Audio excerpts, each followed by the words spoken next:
ఇవన్నీ ఏంటంటే జగన్మోహన్ రెడ్డి గారిని ఓడించాలి. జగన్మోహన్ రెడ్డి గారి మీద బీజేపీ, జాతీయ పార్టీ కాంగ్రెస్లు రెండు, ఇక్కడ లోకల్గా ఉన్న party Telugu Desam, Janasena, CPI, CPM, వీళ్ళందరి దృక్పథం, వీళ్ళందరి ఆశయం ఏంటి?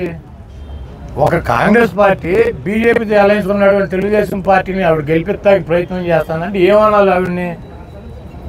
ఇప్పుడు జగన్మోహన్ రెడ్డి గారిని ఓడించాలి, ఎవరిని గెలిపించాలి? షర్మిల గారు ఏం చెబుతారు? ఎవరిని గెలిపించమంటారు? చంద్రబాబు నాయుడు గారినా బీజేపీని గెలిపించమని చెబుతారా?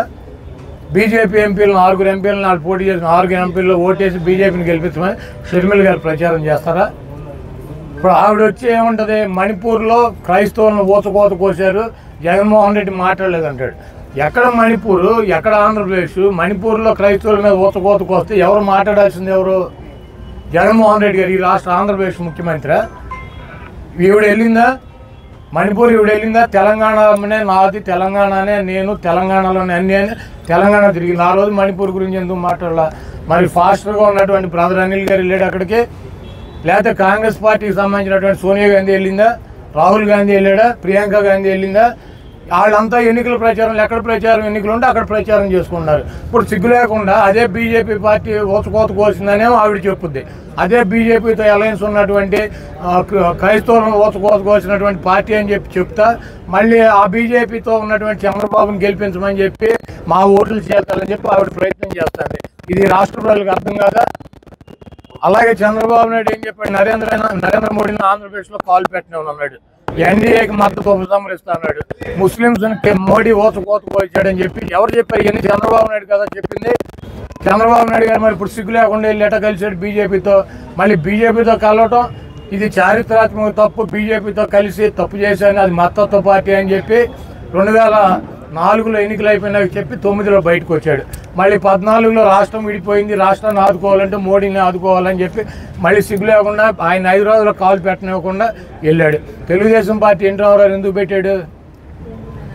ఢిల్లీలో ఈ నాయకులు, కాంగ్రెస్ నాయకులు తెలుగువాడి ఆత్మగౌరవాన్ని తాకట్టు పెట్టి వాళ్ళ కాళ్ళ దగ్గర దేవమొహాలు వేసి కూర్చున్నారని తెలుగుదేశం పార్టీ పెట్టాడు. వాళ్ళు అదే పార్టీని నడుపుతున్నటువంటి చంద్రబాబు నాయుడు ఏం చేశాడు? ఎన్నిసార్లు వెళ్ళాడు ఢిల్లీ? బీజేపీ అలయన్స్ కోసం ఎన్నిసార్లు ఢిల్లీ వెళ్ళాడు? ఎన్ని రోజులు వెయిట్ చేశాడు? మేము అక్కడ పాండిచేరి వెళ్ళి రావాలి అమిత్ షా గారు అంటే ఈయన ఇట్లా పెట్టుకుని వెయిట్ చేస్తూ ఉంటాడు, ఆయన ఎప్పుడు వస్తాడని చెప్పి. ఈ గతి ఎవరు? తెలుగువాడి ఆత్మగౌరవం కోసం పెట్టినటువంటి తెలుగుదేశం పార్టీ తెలుగువాడి ఆత్మగౌరవాన్ని ఢిల్లీ వీధుల్లో తాకట్టు పెట్టలేదా? ఈ దొంగ, ఈ 420 ముఖ్యమంత్రి పదవి కోసం చంద్రబాబు సిగ్గు లేదా మాట్లాడతాకే? షర్మిల గారు బీజేపీ అలయన్స్ ఉన్నటువంటి తెలుగుదేశం పార్టీని గెలిపించాలంటది. మళ్ళీ ఆవిడే వచ్చి మణిపూర్లో క్రైస్తవులను ఊచకోత కోసారు. ఎవరు కోసారు? అక్కడ ఏ ప్రభుత్వం ఉంది? అక్కడ ఏ ప్రభుత్వం ఉంది? కేంద్రంలో ఏ ప్రభుత్వం ఉంది? ఆపాల్సిన బాధ్యత జగన్మోహన్ రెడ్డి గారికి నాకు ఉంటుందా? ఆయన క్రిస్టియన్ మిషనరీ పెట్టి క్రైస్తవుల కోసం పాటుపడేటువంటి వ్యక్తి అనిల్ అని చెప్తాడు. ఎవరు వెళ్ళి ఆపాలి? ఎవరు వెళ్ళి వాళ్ళని పరామర్శించాలి? వాళ్ళు అటువంటి పార్టీకి వీళ్ళు వెళ్ళి మద్దతు ఇస్తారు. ఇవన్నీ రాష్ట్ర ప్రజలు గమనించట్లేదా? ఈ పనికి మాలిన మాటలతో కాంగ్రెస్ పార్టీ 0.9% ఉన్న ఓటింగ్ 0.7కో 6కో వస్తుంది. షర్మిలమ్మ కాంగ్రెస్ పార్టీకి నాయకత్వం వహించిన ఇక్కడ ఎవడో అభ్యర్థులు మారే పరిస్థితి లేదు, అసలు కాంగ్రెస్ జెండా పట్టుకునే పరిస్థితి లేదు, ఎవడో ఒక 50,000 రూపాయలు కూడా పార్టీకి ఖర్చు పెట్టే పరిస్థితి లేదు. ఆవిడేదో కళలు కానీ ముఖ్యమంత్రి అవ్వాలని తెలంగాణలో పార్టీ పెట్టి ఆ దుకాణం హుస్సేన్ సాగర్లో కలిపేసి ఇక్కడికి వచ్చి జగన్మోహన్ రెడ్డి గారిని ఏదో సాధించాలని చూస్తుంది. ఇవన్నీ కూడా ఈ రాష్ట్ర ప్రజలు గమనిస్తున్నారు. బీజేపీ వదినమ్మ ఏమీ చేయలేదు, కాంగ్రెస్ చెల్లెమ్మ ఏమీ చేయలేదు, ఈ 420 చంద్రబాబు ఏం చేయలేడు, దత్తపుత్రుడు ఏం చేయలేడు, ఉత్తపుత్రుడు ఏం చేయలేడు.